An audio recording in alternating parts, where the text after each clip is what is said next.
The night didn't begin with explosions.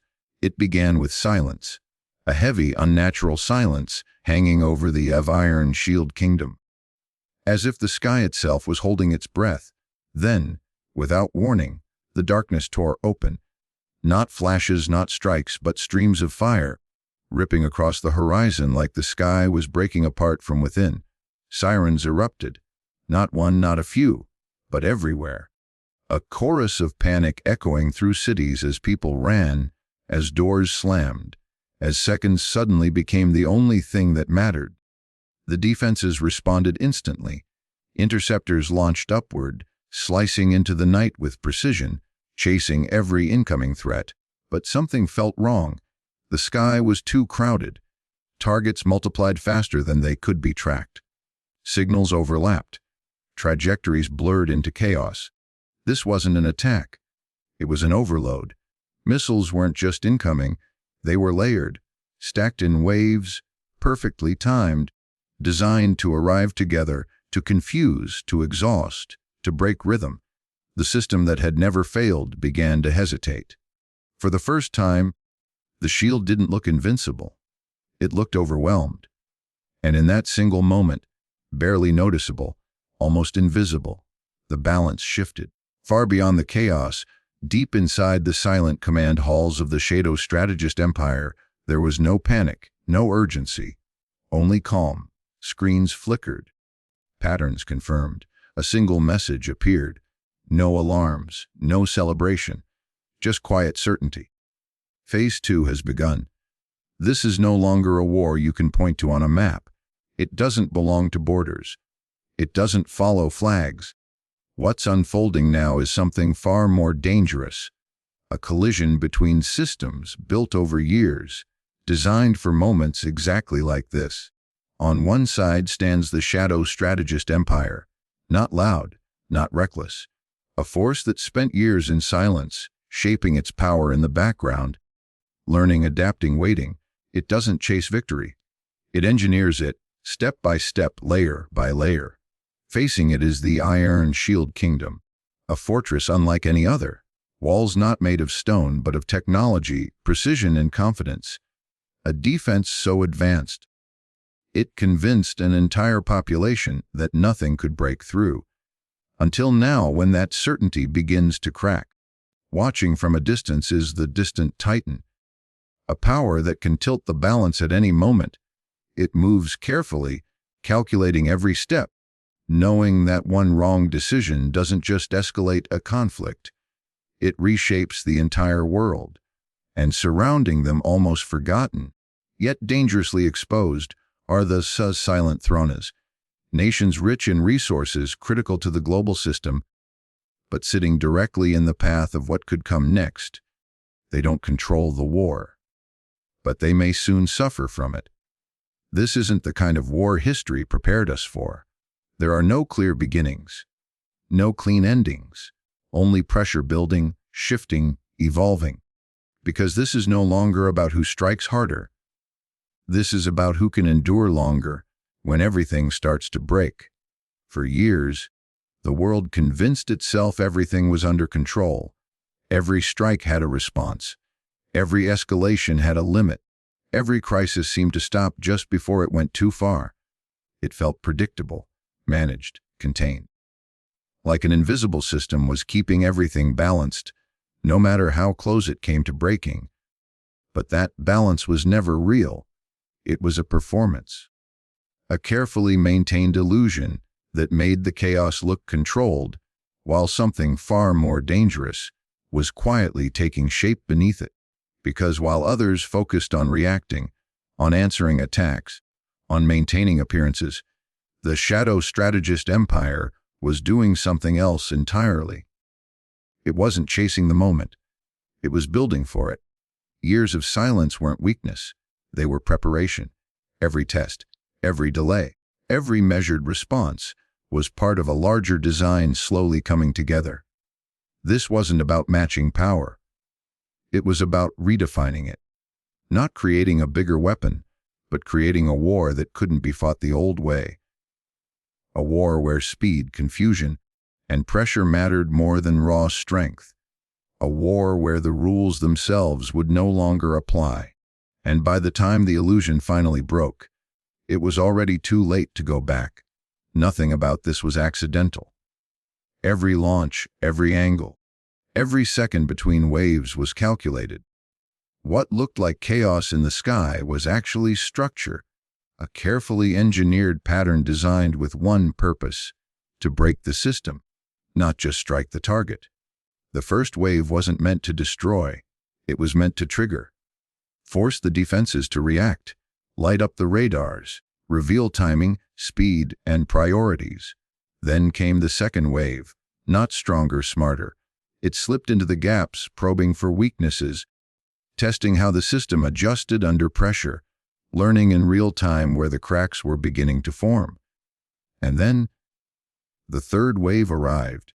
Not as an attack, but as a flood. Too many objects, too many signals, too many decisions demanded all at once. The sky filled with decoys, false threats moving just convincingly enough to force a response.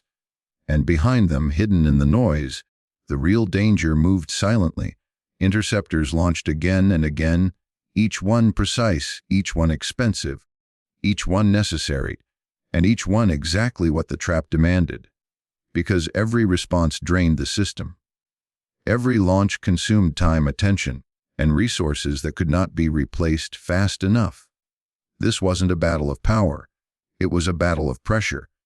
A slow tightening, wave after wave, forcing the system to work harder, react faster, think less, until eventually it wouldn't be able to keep up, because the goal was never immediate destruction. It was something far more effective: exhaustion. At the heart of it all, something new entered the battlefield. Not louder, not larger, but different. A weapon whispered about long before it was ever seen in action. Zulfiqar. It didn't arrive with spectacle. It arrived with precision. Launched without warning, moving too fast to track in time, slipping through the narrow windows where reaction becomes hesitation. And then, mid-flight, it changed. What began as one signal became many, fragments splitting across the sky, each one demanding attention, each one forcing a decision. Which one is real? Which one matters? Which one do you stop first? In that moment, the system isn't just defending, it's guessing, and guessing is weakness.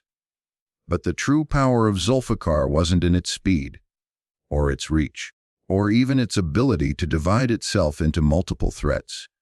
Its real power was what it did to the mind. Because for the first time, the Viren Shield Kingdom faced something it couldn't fully predict, couldn't fully stop, couldn't fully control. And that changed everything. The invisible layer of every defense began to crack, not loudly, not instantly, but enough for doubt to enter, enough for hesitation to grow. Because once a system built on certainty begins to question itself, it doesn't just weaken, it transforms. And from that point on, the war is no longer about stopping what's coming. It's about surviving what can't be fully stopped. The response came fast, not hesitation, not confusion, force. From afar, the distant Titan moved with precision. Eyes in the sky, signals intercepted, coordinates locked. Then the strikes began. Targets were hit with accuracy, facilities erased in seconds. Locations that once held power reduced to silence. From the outside, it looked decisive, clean, controlled, effective. But then something didn't add up. The launches didn't stop. Not after the first wave of strikes, not after the second, not even after key sites were taken out.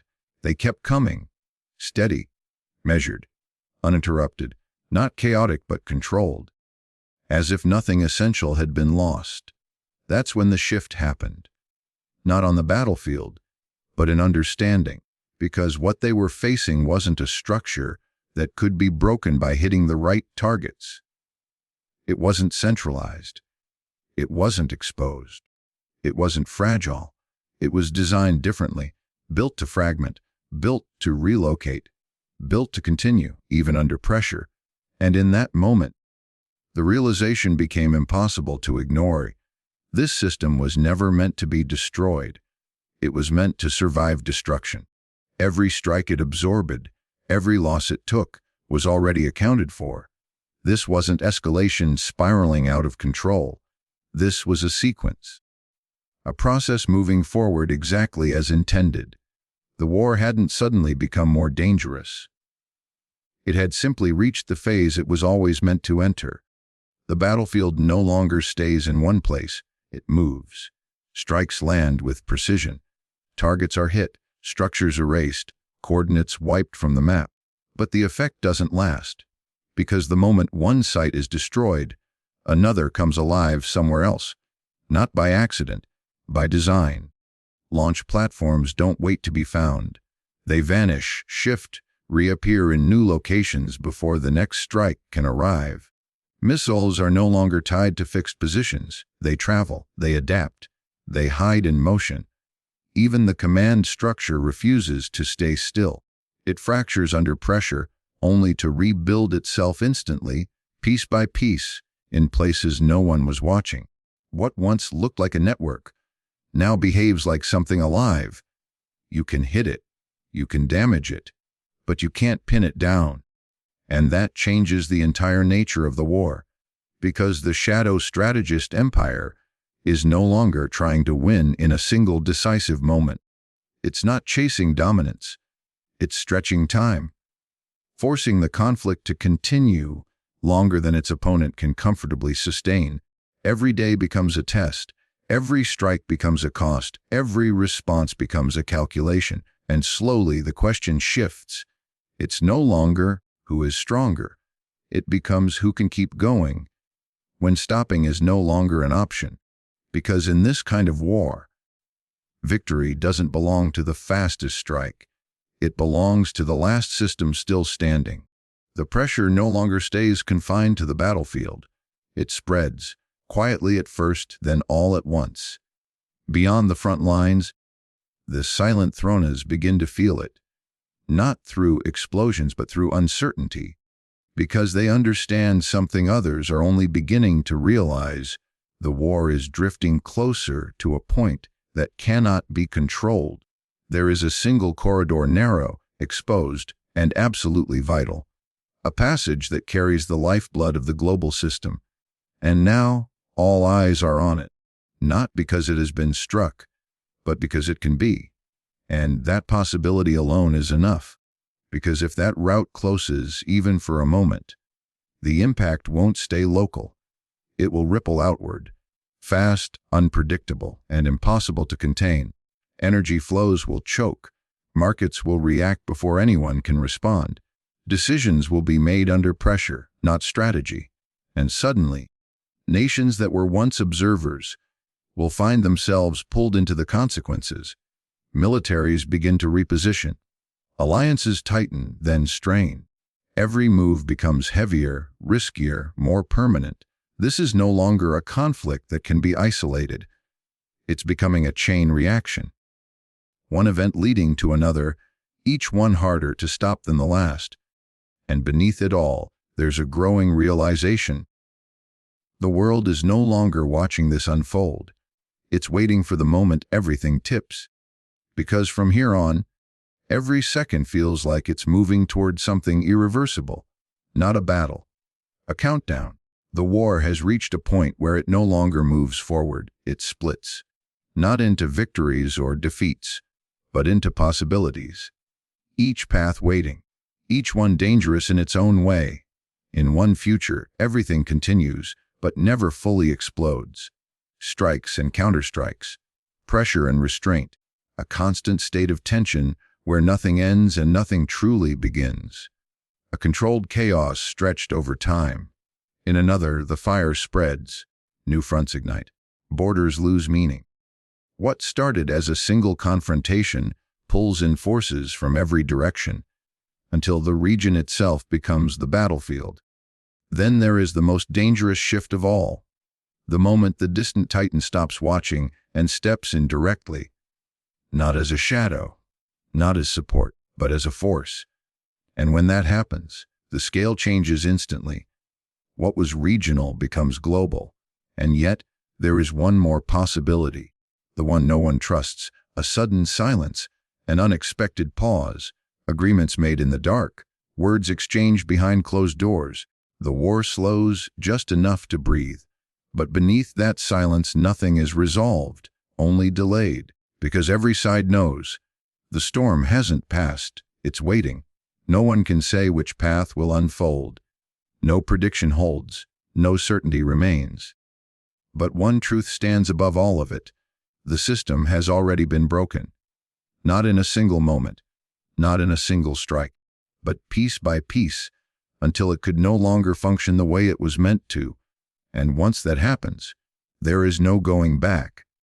The sirens don't stop. They fade, then return. Again and again. The skies never fully calm. They pause, then ignite once more. And somewhere, far from where the world is looking, another launch is already being prepared. Because this was never about one night of fire, never about a single exchange, never about one battlefield. This was about something far more permanent.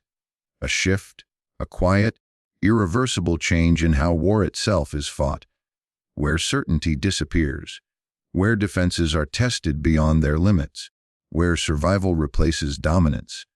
And in this new reality, strength alone is no longer enough. Because modern war is no longer decided by who strikes harder. It is decided by who adapts faster, who prepares longer, and who can endure when everything around them begins to fail. The most dangerous conflicts are not the ones that erupt without warning.